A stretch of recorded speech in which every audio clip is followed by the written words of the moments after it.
We So as cannot a convince people, people to value what things do they we already value? find to be worthless by giving them more of it. Let's listen to that again.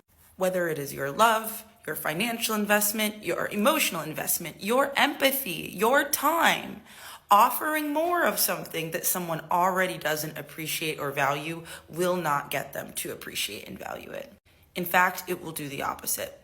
Creating a surplus of a resource that already is not valued, appreciated, or seen as having worth only serves to devalue it further. And that's not because the resource itself, again, that love, that time, that investment, that financial investment doesn't have value. It's because it is fully possible for another human being to experience the impact of your investment while not associating it with you at all. It is totally possible for someone's quality of life to improve and further reinforce their innate worthiness of that improvement while never actually tracing that improvement back to anything that you've done or anything that you've invested. It's also possible that they see your investment without a demand for reciprocity as evidence that they are worthy of that kind of love, appreciation, investment in the first place, largely because they think they're superior to you. Continuing to invest in a way that someone doesn't value actually reinforces their belief system that they deserve to get what they want or what they need from their environment, from the spaces they move through, from the people in their life, without ever having to offer anything in return or acknowledge it, appreciate it, or exist in gratitude towards it. This reinforces their worldview that simply just by moving through life and space, they are entitled to that degree of investment or treatment from others. So continuing to offer them more, literally creating more access to a resource that they don't value, will only serve to confirm that belief system for them again and again. There is an enormous amount of work and magic and marvel that love and abundance can and do create in this world. But exploitation and extraction, right? When we think about things being taken or twisted from us like a wrung out towel while we overextend to the point of our own destruction, that is neither love, right? And it is also never going to yield anything that feels like dignity or an effective value of our humanity. Seeing the degree to which people will disrespect and degrade us in real time is not a lesson that we need to learn through the redundant, repetitive witnessing of it. Over-identifying with suffering as the space that we take up in relationship, as the valuable thing we have to offer to get people to stay, to find us to be non-disposable, is never going to yield us dignity.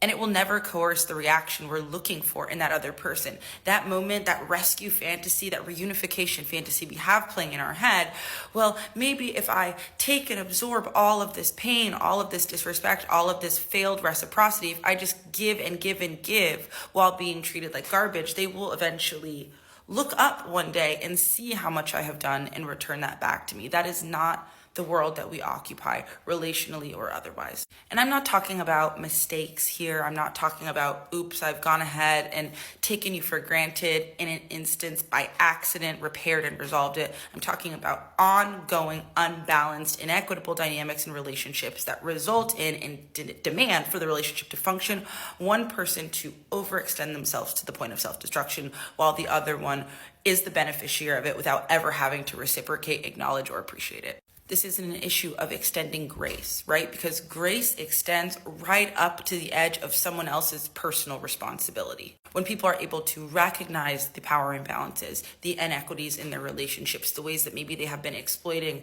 extracting, disdaining, dismissing the person beside them, and work consciously to problem solve, improve, and rectify that imbalance, that's a different conversation. The only thing that will yield us dignity ever is remembering that we are all born worthy of respect.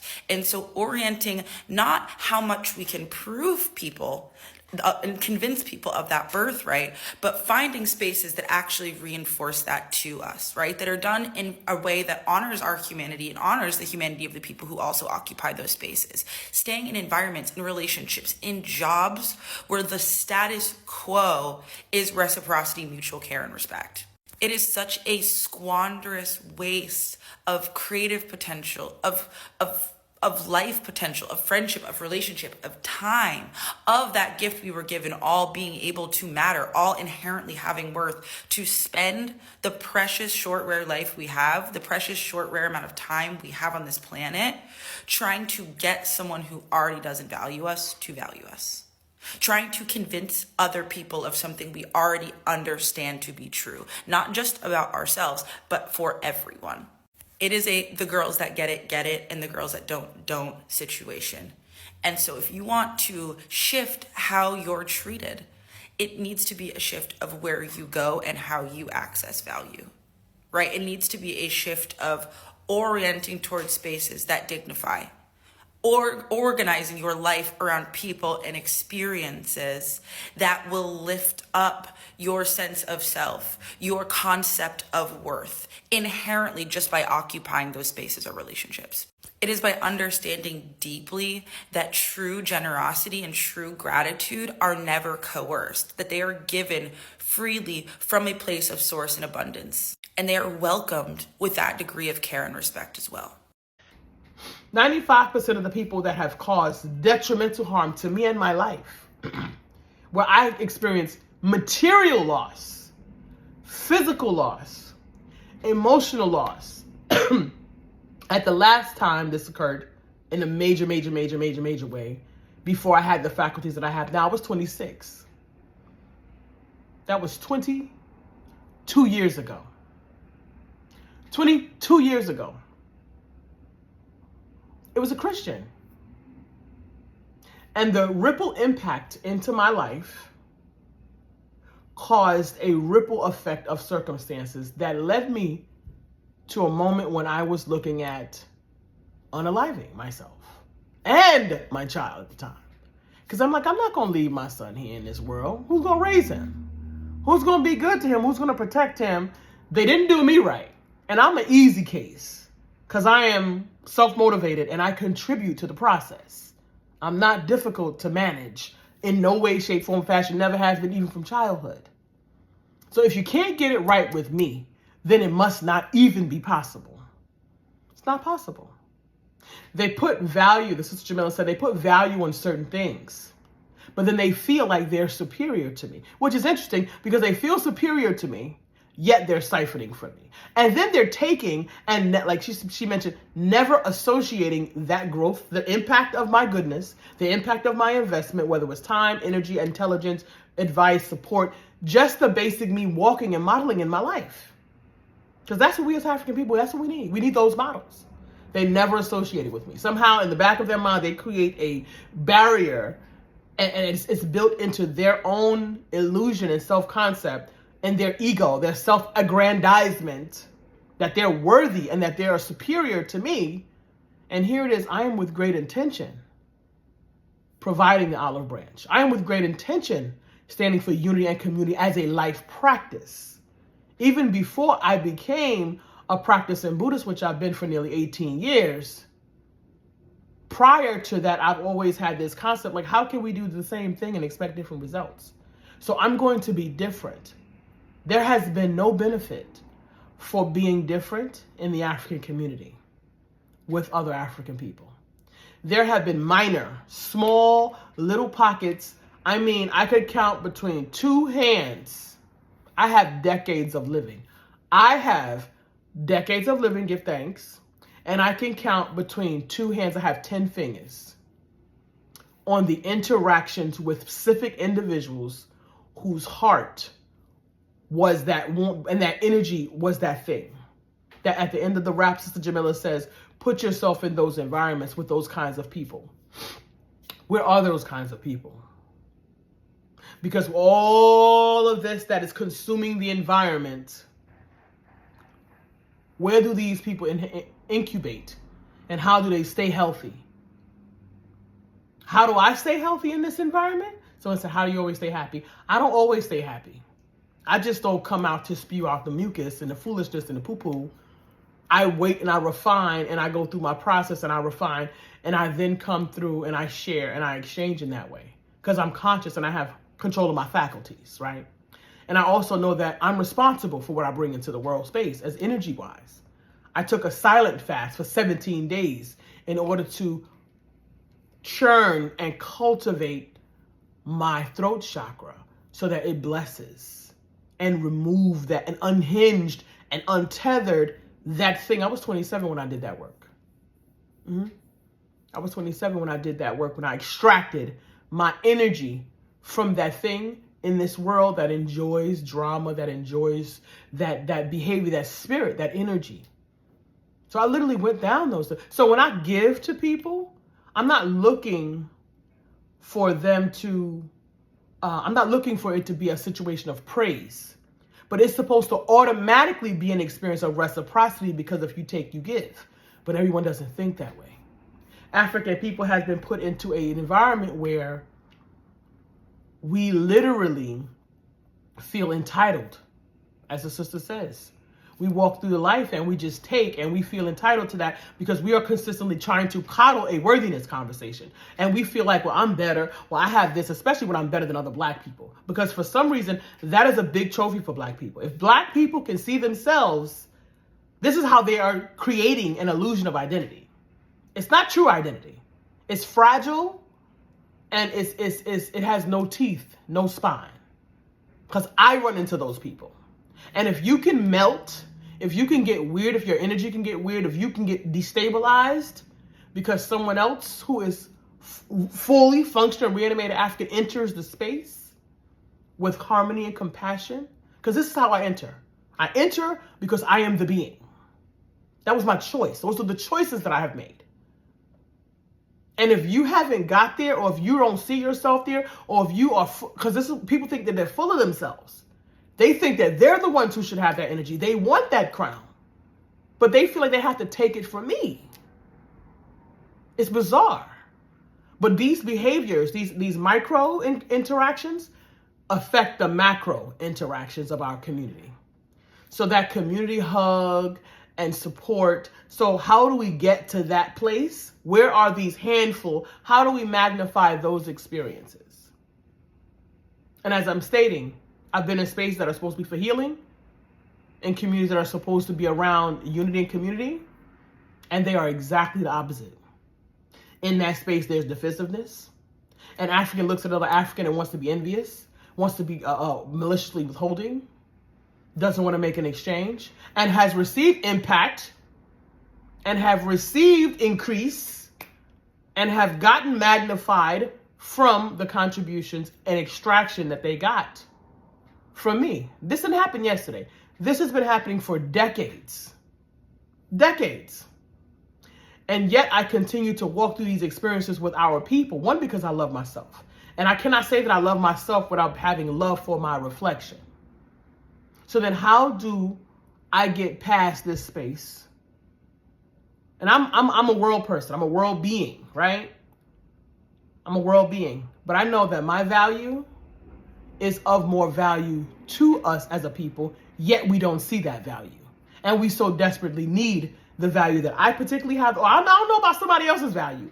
I bless them. I send them all the love and support. But there's so much work that needs to be done that there's enough work and value to be added by wherever it's coming from, as long as it's of good intention, it's of order, and it is actually healthy, and it will take us to a healthy outcome. There's plenty of room. I go stand with the boss. I go stand with the one wearing the biggest crown. Why? Not because I'm arrogant, but because I already have worth. I don't need the validation. I know the value in what I offer. And as she stated, that diminish in real time. Disdain, diminish deliberately in real time. And yet offer no exchange, and then become to devalue this thing. It doesn't hurt me that they devalued this thing. It hurts me that people can look me in my eye square with a cordial casual and still be malicious and still be withholding. If I go across these decades and I look at the generosity, the compassion, the time investment, the money investment, the resource investment that I've given over the years, and all that was the loss that was lost. The biggest piece that was lost is that this entire experience for my life and the way that this environment has interacted with me and not exchanged value and tried to diminish me and tried to make themselves superior over me, which is not even possible. It's not possible because the foundation of what I'm dealing with is not the same metrics that you're dealing with. I'm dealing with being a fully functional reanimated African with worth that is based on 10,000 years ago. I'm not even functioning in this time frame. And there's nothing to hang over my head because I faced all of my demons, every last one of them. I'm just saying, African. So when the sister gave this video, Jamila, it just really touched me in such a way because my dilemma is, where are those environments where those people that are whole and authentic? I don't do cordial. Cordial casual is for work in community. But the intimate relationships and community and support that I'm looking for, that I am here to present, right? This is the space, this is the energy that I create and cultivate. So this is what I'm looking for, that particular reflection. There's 9 billion people on the planet. Where are those people? And I get around more than most. More than most. Opportunity does not fall on the couch. So I'm in the world, adding value, being in the places and the spaces. So that's the thing that has caused me the greatest detriment. It has made me a liar to my son.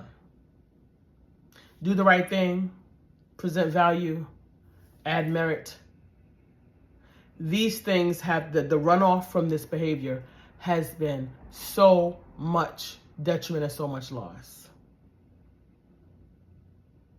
And I mean, minor areas. I mean, I'm even in a part-time job over there doing something. Because I have a job for a bag full of work ID. So I've been dealing with some medical things for the past few years. So even in a part-time position, somewhere in the world doing some menial job, I am being faced with this energy. Just my daily walking and living and being adds value to the lives of others. Just my everyday living, just the being without a conversation. In a huge cafeteria of workers, I come and I get my food. Greetings. Hello, good day. How are you? Thank you. I appreciate you. I take my food. I have a seat. I drink my tea. I eat my sandwich. I eat my toast.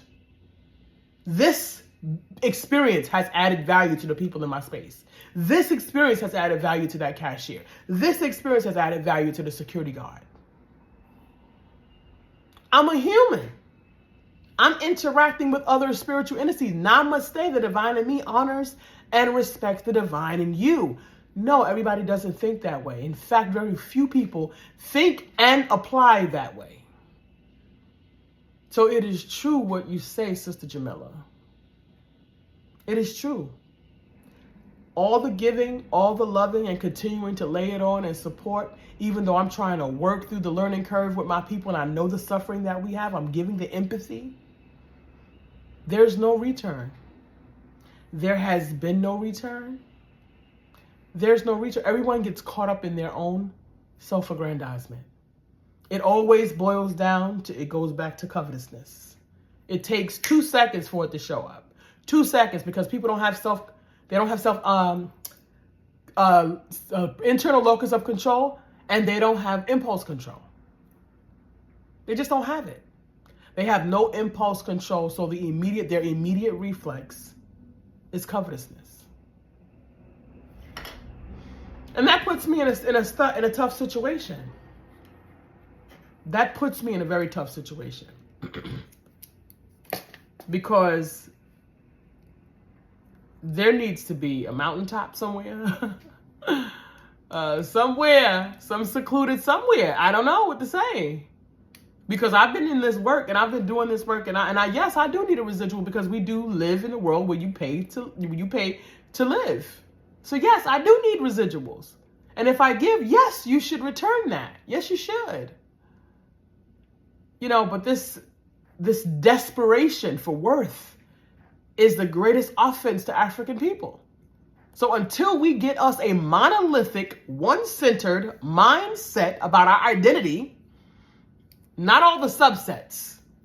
All the subsets are fine, well, and good, but not for the pinnacle. It can't be our highest possibility. As Africans, we got to come together under one umbrella, one identity, and if we don't have it yet, then we need to create it, because this is to our detriment. I'm telling you that functionally, in all the spaces and places, Dr. So-and-so, status, whatever it is, educator, it doesn't matter, whatever their particular skill and faculty is, every single one of them gets an F when it comes to all the things you said. The space of reciprocity where care and compassion is the natural recourse. That is not showing up in these spaces. It's not showing up. Those people can give compassion to people that they think are less than them.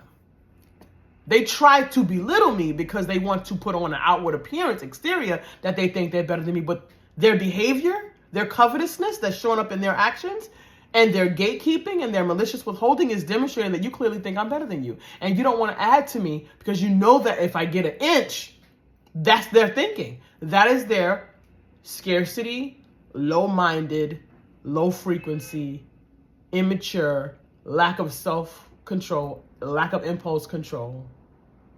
That is their foundation. And the matrix, the metrics from the matrix, they give the reward and punishment. That's what it's built on. It's the reward and punishment to have you rock to sleep to make you think that you're somebody. But when it comes to being a fully functional, reanimated African, to laying bricks towards sovereignty for the African people, it doesn't add up at all, in no way, shape, form, or fashion. In fact, I made a video about 2018, are you an agent of the Matrix? Because you've gotten all these bells and whistles and clap it ups from the Matrix, and you are comfortably settled into your mindset, you are actually an agent you're an agent in the Matrix against your people's progress. Unfortunately, they installed that. That's the curse of the Willie Lynch letter. That's why he said, wait 1,000 years. Don't worry about it. Wait 1,000 years. Because eventually it'll be on autopilot. And guess what? We're ahead of schedule. We're ahead of schedule. And I'm telling you, I've gone through this stuff in real time. And I never believed that suffering was a badge of honor. That wasn't it. My intention was, I know that my people are hurt. I'm culturally sensitive. I know where we came from. I know the experiences that we have. And I know our psychoses. So I'm willing to work through a little bit of something with our people, hoping, yes, that we move in there and get there together. But I realize that it's not me making the choice for them. It's them. It's their faculties. It's their lack of these faculties needed in order to contribute. It's their lack of self-confidence. It's their reflection of their own personal inadequacy issues that are consistent, very consistent and calculatable. It keeps showing up. It's a statistic that is almost 100% certainty. 100%. And my thing is, the sister said, it's okay to have a mistake. Right. You have a mistake. You assess that mistake, right? And then you move towards understanding how the imbalance in the relationship is structured, right? And then you begin to consciously make those adjustments for yourself, and you present to the person in front of you. I haven't met a person that can do it yet, other than my husband. He's the only one. And if he happens to be the only one, I'm going to have to find a different purpose in life. I'm going to have to find some different things to do that brings me personal joy, which I haven't gotten to that space yet, where I found doing a thing outside of trying to help our people move towards worthiness, namaste, self-efficacy. That particular type of work, teaching and giving this faculty and demonstrating and giving these experiential learning experiences to our people had brought me joy. Mind you, as long as I'm in the space doing these things with our people, we got it. The issue is that our people are unable to sustain it for any long period of time because this environment out here does not cultivate it. I have had to straight guerrilla out here. I had to straight Debo with those elbows in order to keep myself insulated. I've been talked about, made fun of. called names, sat out at the work. There's certain things I just don't do in my life. I don't engage in certain activities, and I'm a hard no for them. Period. I honor you and namaste and all that. Well, all that's well and good. But I haven't found the thing that brings me joy all alone by itself. So I think that's where that took me, Jamila. Sister Jamila, I think that's where it brought me back to that place. Because no, I don't enjoy the suffering. I went through a few hiccups with our people trying to get us there, and some of those hiccups were detrimental. Sometimes I stayed too long. Sometimes I stayed in those spaces, working environments, like you mentioned, working environments. 4 black women, previous jobs, all F, fail, every last one of them. And they have whole communities around them that just clap it up and rally around them and just, yeah, girl, and all that. And they are all kinds of degenerate and immoral and unethical. All kinds. Yet smiling and going by me, because I'm not going to just spaz out. I'm just not going to do that. That's just not in my way. Not a part of my being. I feel sorry for them. I feel sorry. The Christian Bible says this is their heaven. This is their heaven. See, for a rich man to get through the eye of a needle. You know, and we judge by how we treat the least of them. If they consider me to be subordinate to them. If they do, I don't know. But my achievements and my success in African-centered life skills and the application of this work in self-mastery and the capacity to express divine source energy in this physical experience. See, that's my space. That is my validation.